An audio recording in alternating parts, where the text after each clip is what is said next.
you look at the two teams and their run to the final, they've all been very, very good, especially in the knockout stages. Like James said earlier, Inter Milan have lost only one game in their last 12 matches. And so there is this winning confidence in the team going into the final. You look at Manchester City, on the other hand, they've been rampant in the English Premier League, especially in the final third, where they had to storm to 12 wins in a row just to make sure that they won the English Premier League. And then they've also won the FA Cup. And so these are two teams oozing with confidence going into the final. But then, like you said, where would the game be won and then where will it be lost? I keep on hammering this point.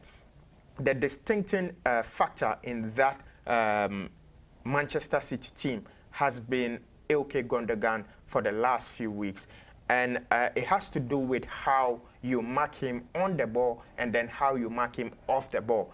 And this is something that Inter Milan might be able to do because of the system that they've been playing throughout this season, the 3-5-2 formation, where you have the midfield choked with 5 players.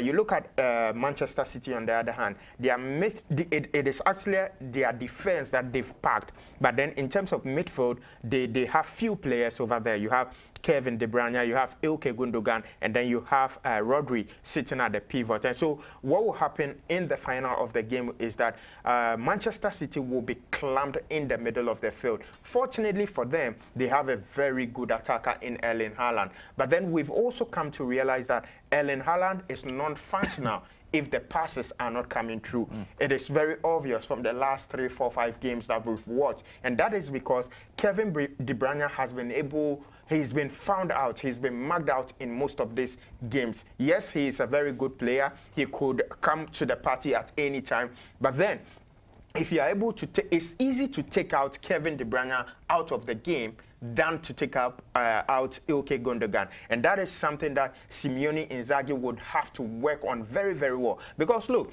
if you are able to keep Ilkay Gundogan out of the game, there are 2 things that he does. He's usually the assist before the final assist or the assist himself. And what makes him even more dangerous is the fact that he can also score. But then you are coming up against an Inter Milan team that have been defensively resolute this season. You have Andre Onana. He's the goalkeeper with the most clean sheets in the competition this season, keeping 8 clean sheets. So it will be a very tactical game tomorrow because you also look at Manchester City, on the other hand, because of the defensive formation that Pep Guardiola has lined up this season. They've conceded the fewest goal in the UEFA Champions League. And so it will be a very tactical game. There will be a lot in terms of defending the two sides, but then it will take the cleverness of how Inter Milan mark some of these key players of Manchester City out to be able to win this game. Because going into the final, of course, Manchester City are the best team in terms of their records, in terms of the way they've dispatched some of the teams that they face. But then you look at Inter Milan, it is all about how tactically they play. And so, like you asked, I feel the best thing that Inter can do tomorrow is to get Ilkay Gundogan out of the match.